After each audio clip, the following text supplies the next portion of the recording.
கர்த்தருடைய நாமம் இன்றும் என்றும் மகிமைப்படுவதாக. அவருடைய நாமம் பரிசுத்தப்படுவதாக. அல்லேலூயா. என் ஆத்துமாவே கர்த்தரை துதி. நான் உயிரோடு இருக்கும் மட்டும் கர்த்தரை துதிப்பேன். நான் உள்ளளவும் என் தேவனை கீர்த்தனம் பண்ணுவேன். கர்த்தாவே, நீரே என் தேவன். உம்மை உயர்த்தி உமது நாமத்தை கீர்த்தனம் பண்ணுவேன். நீர் அதிசயமானவைகளை செய்தீர். உமது பூர்வ ஆலோசனைகள் சத்தியமும் உறுதியுமானவைகள். கர்த்தரை நான் எக்காலத்திலும் ஸ்தோத்தரிப்பேன். அவர் துதி எப்பொழுதும் என் வாயில் இருக்கும். கர்த்தருக்குள் என் ஆத்துமா மேன்மை பாராட்டும். சிறுமைப்பட்டவர்கள் அதை கேட்டு மகிழ்வார்கள். என்னோடு கூட கர்த்தரை மகிமைப்படுத்துங்கள். நாம் ஒருமித்து அவர் நாமத்தை உயர்த்துவோமாக. நான் கர்த்தரை தேடினேன். அவர் எனக்கு செவி கொடுத்து என்னுடைய எல்லா பயத்துக்கும் என்னை நீங்களாக்கி விட்டார். அவர்கள் அவரை நோக்கி பார்த்து பிரகாசம் அடைந்தார்கள். அவர்கள் முகங்கள் வெட்கப்படவில்லை. இந்த ஏழை கூப்பிட்டான். கர்த்தர் கேட்டு அவனை அவன் இடுக்கண்களுக்கெல்லாம் நீங்களாக்கி ரட்சித்தார். நான் பிரமிக்கத்தக்க அதிசயமாய் உண்டாக்கப்பட்டபடியால் உம்மை துதிப்பேன். உமது கிரியைகள் அதிசயமானவைகள். அது என் ஆத்துமாவுக்கு நன்றாய் தெரியும். என் ஆத்துமா கர்த்தரை மகிமைப்படுத்துகிறது. என் ஆவி என் இரட்சகராகிய தேவனில் களி கூறுகிறது. அவர் தம்முடைய அடிமையின் தாழ்மையை நோக்கி பார்த்தார். வல்லமையுடையவர் மகிமையானவைகளை எனக்கு செய்தார். அவருடைய நாமம் பரிசுத்தம் உள்ளது. அவருடைய இரக்கம் அவருக்கு பயந்துக்கிறவருக்கு தலைமுறை தலைமுறைக்கும் உள்ளது. கடந்த ஜனவரி மாதம் 1ஆம் தேதி இரவு, அதாவது இந்த வருஷத்தின் ஜனவரியில் சொல்கிறேன், இந்த ஒரு பாட்டை பெமி காமிச்சிருந்தாங்க. நான் முதல்ல கேட்கல. அதுக்கப்புறம் நான் அதை கேட்கும்போது அது என்னுடைய வாழ்க்கையில் என்னோடு கூட பேசினது. கர்த்தர் எனக்கு நன்மை செய்தபடியால் அவரை பாடுவேன் என்ற எண்ணம் எனக்குள் வந்தது. ஆகவே இப்பொழுது அந்த பாட்டை பாடுகிறேன். என்னுடன் சகோதரிகள் ஃபீபியும் ஜெனியும் சேர்ந்து பாடுவார்கள்.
கர்த்தர் நல்லவர் என்பதை ருசித்து பாருங்கள். அவர் மேல் நம்பிக்கையாக இருக்கிற மனுஷன் பாக்கியவான். கர்த்தர் நல்லவர் என்பதை அனுதினமும் ருசி பார்க்க தேவன் எனக்கு உதவி செய்தார். அவர் நல்லவர், அவர் கிருபை என்றும் உள்ளது. இந்த நாளிலும் ஒன்றுக்கும் உதவாத என்ன இந்த எளியனையும் ஆண்டவர் உங்கள் மத்தியில் சாட்சியாய் நிறுத்தின தயவுக்காக கர்த்தருக்கு கோடான கோடி ஸ்தோத்திரங்களையும் துதிகளையும் ஏறெடுக்கிறேன். நன்றியுள்ள மகளாய் உங்கள் மத்தியில் காணப்பட தேவன் பாராட்டின இரக்கத்திற்காக நான் அவருக்கு நன்றி செலுத்துகிறேன். கடந்த மார்ச் 2025 31 இங்கேருந்து ட்ரீட்மெண்ட்காக நாங்கள் கேரளா புறப்பட்டு சென்றோம். அந்நாளிலிருந்து இந்நாள் வரைக்கும் கர்த்தருடைய கிருபை என்னை தாங்கி வருகிறது. கர்த்தர் எனக்கு நன்மை செய்தபடியால் அவரை துதிக்கிறேன். ஏப்ரல் 2025 1 எனக்கு அங்கே கேரளாவில் ட்ரீட்மெண்ட் ஆரம்பிக்கப்பட்டது. ஆனால் என்னுடைய சரீரத்தின் வேதனைகள் மிகவும் அதிகரித்தது. இந்த வேதனைகளின் மத்தியில் ஆண்டவரை நோக்கி நான் கூப்பிட்டேன். ஏப்ரல் 8 எனக்கு மசாஜ் செய்யும் பொழுது எனது வலது கை மிகவும் வலிக்க ஆரம்பித்தது. என்னால் எழும்பி நடக்க முடியல. வேதனைகளின் மத்தியில் மிகவும் அழ ஆரம்பித்தேன். அப்பொழுது அங்குள்ள டாக்டர் வந்து என்னை பார்த்து விட்டு அவர்களை வேறு ஆஸ்பத்திரிக்கு கூட்டிகிட்டு போக சொல்லிட்டாங்க. இந்த கஷ்டமான இக்கட்டான சூழ்நிலையில் என்ன செய்வதென்று தெரியாமல் திகைத்த என் கணவருக்கு ஆண்டவர் நல்ல ஒரு ஆலோசனையை கொடுத்து வழி நடத்தினாள். சகோதரி டோரா இளங்கோ அவர்கள் மூலமாக மதுரையில் உள்ள டாக்டர் பாரியை நாங்கள் சந்திக்கிறதுக்கு தேவன் கிருபை பாராட்டினார். அங்கு அந்த ஹாஸ்பிட்டலில் எங்களை அனுமதித்தார்கள். அங்கே ஒரு சில டெஸ்ட்டுகள் எல்லாம் எடுக்கும் பொழுது தான் எனக்கு அது கேன்சர் வியாதி என்றது தெரிய வந்தது. ஆனால் எனக்கு அதை பற்றி ஒன்றும் தெரியாது. அந்த ஹாஸ்பிட்டலில் இருக்கும் பொழுது சகோதரி டோரா இளங்கோ சகோதரர் பிள்ளைகள் அந்த மேரி சித்தி எல்லாம் என் ஹாஸ்பிட்டலில் வந்து என்னை தைரியப்படுத்தினாங்க, என்னை கவனித்து கொண்டாங்க. இது மேலே அநேக தேவனுடைய பிள்ளைகள் ஆறுதலான வார்த்தைகளை எனக்கு சொன்னாங்க. என்னை சென்னைக்கு கொண்டு போக சொல்லிட்டாங்கன்னு சொன்னாங்க. அதுக்கப்புறம் சென்னையிலேருந்து என்னுடைய பிள்ளைகள் நத்தானி, ஜெசிகா, டோரன் அவர்கள் காரில் வந்தாங்க. எனக்கு என்ன நடக்குதுன்னு எனக்கு தெரியல. ஆனாலும் என்னுடைய கணவர் நம்ம சென்னையில் போய் ட்ரீட்மெண்ட் எடுத்துக்கலான்னு சொன்னாங்க. ஏன்னா என்ன செய்வாங்கன்றது எனக்கு தெரியாது. ஆனாலும் அந்த பயம் எனக்குள்ளே இல்லை. சரி, ஏதோ ட்ரீட்மெண்ட்டுக்கு கூட்டிகிட்டு போகிறாங்க. ஆனால் என்னை படுக்கையாக தான் ஏற்றிக்கொண்டு போனார்கள். ஆண்டவர் எங்களை என்ன செய்வதென்று தெரியாத சூழ்நிலையில் அதிசயமாய் வழி நடத்தி வந்தார். அப்போ சகோதரி இங்கே வந்து யாரை அணுகிறது என்று எங்களுக்கு தெரியாத சூழ்நிலையில் சகோதரி மேகி சுரேஷ் அவர்கள் டாக்டர் ஜெயராணி மூலமாக டாக்டரை நாங்கள் சந்திக்க உதவி செய்தார். அங்குள்ள ஆகாஷ் ஹாஸ்பிட்டலில் அட்மிட் செய்யப்பட்டு அங்கிருந்து அவர்களுடைய ஆலோசனையின்படி சீஃப் டாக்டர் செல்வி ராதாகிருஷ்ணன் அவர்களை சந்திக்க உதவி செய்தார். அவர்கள் மூலமாய் விஎஸ் ஹாஸ்பிட்டலில் அனுமதிக்கப்பட்டு ட்ரீட்மெண்ட் எடுத்தோம். பல பாடுகள் வழியாக கடந்து சென்றாலும் அவர் கிருபையும் இரக்கமும் என்னை அதிகமாய் தாங்கினது. எனது அன்பு கணவர் என்னை எல்லா விதத்திலும் என்னை அரவணைத்து தேவனுடைய வசனங்களின் மூலமாய் என்னை அதிகமாய் உற்சாகப்படுத்தினார்கள். நான் வழியில் அழ ஆரம்பித்தால் நீ அழக்கூடாது, நீ ஆண்டவரை துதிக்க வேண்டும், இந்த பாடுகளை தேவன் அனுமதித்ததினால் அவருக்கு நன்றி செலுத்து என்று தைரியப்படுத்துவாங்க. ஒவ்வொரு நாளும் அவருடைய பாதையில் என்னை வழி நடத்தினாங்க. அது மாத்திரமல்ல, நிர்மலா நான் படுக்கையிலான முதல் நாள் கொண்டு இந்நாள் வரைக்கும் அவள் என்னை கவனித்து கொண்டு வருகிறாள். அதே போல் சகோதரி பழனிமா அவர்கள் ஆகஸ்ட் மாதத்திலிருந்து நிர்மலாவோடு சேர்ந்து என்னை கவனித்து கொண்டு வருகிறார்கள். எனக்கு கொடுத்த பிள்ளைகளும் ஆண்டவர் எனக்கு ஈவாய் கொடுத்த பிள்ளைகள் ஒவ்வொருவரும் என்னை அதிகமாய் கவனித்தார்கள். என்னுடைய கண்களிலே கண்ணீர் விடாமல் என்னை அதிகமாய் கவனித்து வந்தார்கள். என்னுடைய அத்தை தன்னுடைய பலவீனத்தின் மத்தியிலும் என்னை வந்து பார்த்தார்கள். எனக்காக அதிகமாய் ஜெபித்த என் தாயாக இன்றும் அவர்கள் இருக்கிறார்கள், இன்றைக்கும் இருக்கிறார்கள் எங்கள் மத்தியில். அதற்காக நான் நன்றி செலுத்துகிறேன். எங்களுடைய குடும்பத்தில் உள்ள ஒவ்வொருவரும் நான் பலவீனப்பட்ட உடனே எல்லாரும் வந்து என்னை ஹாஸ்பிட்டலில் வந்து பார்த்து என்னோடு சேர்ந்து என்னுடைய கஷ்டத்தில் அவர்கள் எல்லாரும் பங்கெடுத்தார்கள். வீட்டிலிருந்து என்னை அதிகமாய் கவனித்தார்கள். நான் எல்லாருடைய பேரையும் நான் சொல்ல முடியல, அதனால் மன்னித்துக்கொள்ளுங்கள். எல்லாரும் எனக்கு உதவி செய்திருக்கிறீர்கள். இங்கே வந்த ஒவ்வொருவரும் எனக்காக ஜெபித்திருக்கிறீங்க. இருந்தாலும் சதீஷ் அண்ணனை என்னால் மறக்க முடியாது. என்னுடன் பிறந்த சகோதரனை போல அந்த ஹாஸ்பிட்டலில் இருந்து இன்னைக்கு வரைக்கும், இந்த நிமிஷம் வரைக்கும் அவர் எனக்கு அன்பு செலுத்தி என்னை தைரியப்படுத்தி எல்லா விதத்திலும் எங்களுக்கு உதவியாக தோள் கொடுத்து எங்கள் கஷ்டத்தில் அவர்களும் பங்கெடுத்து அவர்களுடைய வீட்டையும் எங்களுக்காக திறந்து கொடுத்தார்கள்.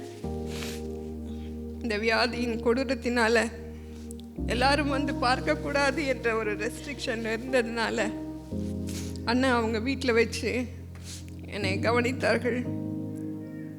இப்படிப்பட்ட உதவிகளை தேவனுடைய பிள்ளைகள் மூலமாக தேவன் எனக்கு கொடுத்தார்.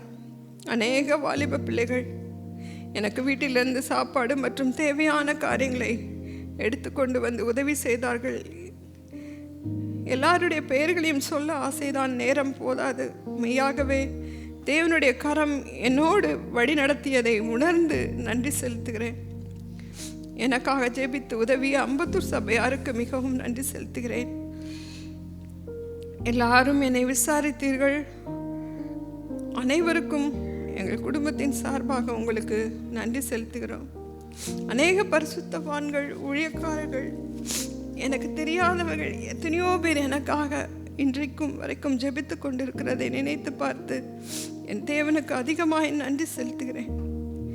தேவனுடைய அன்பு என்னை அதிகமாக அரவணைத்து பாதுகாத்தது. முதல் பெட் ஸ்கேன் எடுக்கும் பொழுது கிட்டத்தட்ட 1.5 மணி நேரம் ஆச்சு. அப்போது நான் அடுத்த பெட் ஸ்கேன் எடுக்கிறதுக்கு நான் மிகவும் பயந்தேன். 6 மாத காலத்துக்கு பிறகு அந்த ட்ரீட்மெண்ட்டுக்கு பிற்பாடு ஸ்கேன் எடுத்தாங்க. ஸ்கேன் எடுக்க போவதற்கு முன்னாடி நான் ஜெபித்தேன், ஆண்டவரே நீ விசுவாசித்தால் தேவனுடைய மகிமையை காண்பாய் என்ற வார்த்தையை சொல்லி, அப்பா நான் உண்மை விசுவாசிக்கிறேன், உங்களுடைய நாமத்தை மாத்திரம் நீங்கள் மகிமைப்படுத்துங்கன்னு சொல்லி ஜெபித்து அந்த ஸ்கேன் எடுக்கிறதுக்கு நான் உள்ளே போனேன். அந்த மிஷினுக்குள்ளே வச்ச உடனே ஆண்டவரே நன்றி தகப்பனே அப்படின்னு சொல்லிட்டு என்னுடைய கண்களை நான் மூடி படுத்திருந்து ஆண்டவருக்கு நன்றி சொல்லிக்கிட்டே இருந்தேன். பின் 10 நிமிஷத்தில் முடிஞ்சிருச்சுன்னு சொன்னோன்னே எனக்கு ரொம்ப ஆச்சரியமாக இருந்தது. இவ்வளோ சீக்கிரம் முடிஞ்சிருச்சான்னு கேட்டேன். ஆமாம் முடிஞ்சிருச்சுமா அப்படின்னாங்க. அப்புறம் அதுக்கப்புறம் எனக்கு அந்த ரிசல்ட்டை பற்றி என்ன தெரியணும்னு எனக்கு ஒரு எண்ணமும் இல்லை, எதுவும் இல்லை. அடுத்த நாள் டாக்டர் வந்துட்டு என்கிட்ட வந்து எல்லாம் நல்ல ரெஸ்பான்ஸாக இருக்குமா, நார்மல் ஆகிட்டே வருது அப்படின்னு சொன்னார். அப்போ நாங்கள் ஆண்டவருக்கு தான் நாங்கள் நன்றி செலுத்தினோம். என்னுடைய பலவீனங்களில் அதிகமாக இருந்துச்சு. பலவீனங்கள் என்னால் எழும்பி உட்கார முடியாது, இந்த பக்கம் அந்த பக்கம் திரும்பி படுக்க முடியாது. ஆனாலும் அவருடைய கிருபை என்னை அதிகமாக தாங்குச்சு. அந்த 8 மாத படுக்கையில் அநேக காரியங்களை ஆண்டவர் கற்றுக்கொள்ள உதவி செய்தார். இந்த வலது கை உடைந்திருந்தது. அப்பயும் நான் ஆண்டவர்கிட்ட கேட்டேன், ஆண்டவரே இந்த சர்ஜரி இல்லாமல் இந்த இதுவும் சரி பண்ண உம்மால் முடியும் சாமி, இந்த கையை எனக்கு அசைக்கிறதுக்கு முடியல, நீங்கள் தான் எனக்கு உதவி செய்யணும்னு சொல்லி நான் ஆண்டவர்கிட்ட கேட்டுகிட்டே இருந்தேன். எல்லாரும் அதுக்காக ஜெபிச்சாங்க. அப்போது ஆண்டவர் அதுலேயும் எனக்கு உதவி செஞ்சார். அடுத்து வீட்டில் வந்து எக்ஸ்ரே எடுத்து பார்க்கும் பொழுது அந்த எலும்புகள் ஒன்று கூடி இருக்கிறது, ஃபிசியோதெரப்பி மூலமாகவே சரி பண்ணிடலான்னு சொன்னாங்க. ஆண்டவர் அதுலேயும் எனக்கு ஒரு அதிசயமான காரியத்தை செஞ்சார். அந்த படுக்கையில், அந்த 8 மாத படுக்கையில் அநேக காரியங்களை நான் கற்றுக்கொள்ள உதவி செஞ்சார். என்னுடைய குறைவுகளை உணர்த்தினார். எல்லா குறைவுகளையும் பாவங்களையும் ஆண்டவர்கிட்ட நான் அறிக்கை செஞ்சேன். தம்முடைய வசனத்தின் மூலமாக தான் அதிகமாக என்னோடு பேசினார். என் அழுகையின் கூக்குரல் அவர் கேட்டார். அவரோட உள்ள ஐக்கியத்தில் நான் பலப்பட ஆண்டவர் எனக்கு உதவி செஞ்சார். நான் அடிக்கடி சொல்லி ஜெபம் பண்ணுவேன், உலர்ந்த எலும்புகளை உயிரடைய செய்த தேவன் என் எலும்புகளையும் உயிரடைய செய்வார் என்ற நம்பிக்கையோடு நான் ஆண்டவர்கிட்ட கேட்டுகிட்டே இருந்தேன். அதே மாதிரி ஆண்டவர் என்னுடைய எலும்புகளை பலப்படுத்தினார். இன்னைக்கு வரைக்கும் பலப்படுத்தி வருகிறார். என்னால் எழுந்து உட்கார முடியாது, ஆனாலும் அந்த கட்டிலேருந்து நான் அப்படியே ரைஸ் பண்ணி உட்காருவேன். அந்த மாதிரி தான் என்னால் பண்ண முடிட்டு இருந்துச்சு. அப்பொழுது தான் சகோதரி ஜெனிஃபர் வந்து எனக்கு வந்து இன்ஜெக்ஷன் போடுறதுக்கு வந்தாங்க. அப்போ 2-3 ஃபிசியோதெரப்பிலாம் வரும்பொழுது எனக்கு அவங்க செட் ஆகலை. அப்பயும் நான் சொன்னேன், அவங்க ரொம்ப என்னை அவங்க சொல்கிறது என்னால் செய்ய முடியல, எனக்கு கஷ்டமாக இருக்குன்னு. அப்படின்னா அண்ணன் வந்து சரி ஜெனிஃபரே நம்ம கேட்கலாமாக்கா அப்படின்னாங்க. சரி என்னன்னு சொன்னேன். அதே மாதிரி அந்த மகள் ஜெபத்தோடு எனக்கு அனுதினமும் அவளுக்கு தெரிந்த எக்ஸசைஸை வந்து செஞ்சுட்டு ப்ரேயர் பண்ணி என்னை முதலாவது உட்கார வச்சுட்டு, ஆண்டி பயப்படாதீங்க, ஒரே ஒரு ஸ்டெப் நம்ம எந்திரிச்சு நிற்கலான்னு சொன்னால், அதே மாதிரி ஒவ்வொரு நாளும் அவள் வந்து செய்தா. ஆண்டவர் அவள் மூலமாக எனக்கு இரக்கம் பாராட்டினார். அப்போ தைரியத்தை கொடுத்தாரு. அப்புறம் கொஞ்சம் நடந்தேன், வாக்கர் வச்சு நடந்தேன். இன்றைக்கி ஆண்டவர் வாக்கர் இல்லாமல் நடக்கும்படியாக ஆண்டவர் உதவி செஞ்சுருக்கிறாரு. மற்றவங்களோட ஹெல்ப்போட நான் இன்றைக்கு வரைக்கும் உட்கார்றதுக்கு நடக்கிறதுக்கு ஆண்டவர் உதவி செஞ்சு வர்றாரு. என்னை பலப்படுத்துகிற கிறிஸ்துவினால் எல்லாவற்றையும் செய்ய எனக்கு பலனுண்டு என்று அந்த வேத வசனத்தின்படி நான் அந்த வசனத்தை சொல்லிட்டே நான் எந்திரிப்பேன். இன்றைக்கு வரைக்கும் ஆண்டவர் வழி நடத்தி வர்றாரு. பல கஷ்டங்கள் இருந்தாலும் அவருடைய கரம் என்னோடு இருக்கிறத நான் உணர்ந்து ஆண்டவருக்கு நன்றி செலுத்துகிறேன். படுக்கையில் வியாதியாக இருந்த என்ன அவர் பார்த்தார். என்னுடைய பலவீனங்களை முற்றிலும் மாற்றி போடுவார் என்ற நம்பிக்கையோடு அவரை நோக்கி பார்த்து கொண்டு இருக்கிறேன். சோர்ந்து போகிற எனக்கு அவர் பலன் கொடுத்து சத்துவம் இல்லாத எனக்கு சத்துவத்தை பெருக பண்ணுகிறார். அவர் என்னுடைய கால்களை மான் கால்களை போல கண்டிப்பாக மாற்றுவார் என்ற நம்பிக்கை எனக்குள்ளே இருக்குது.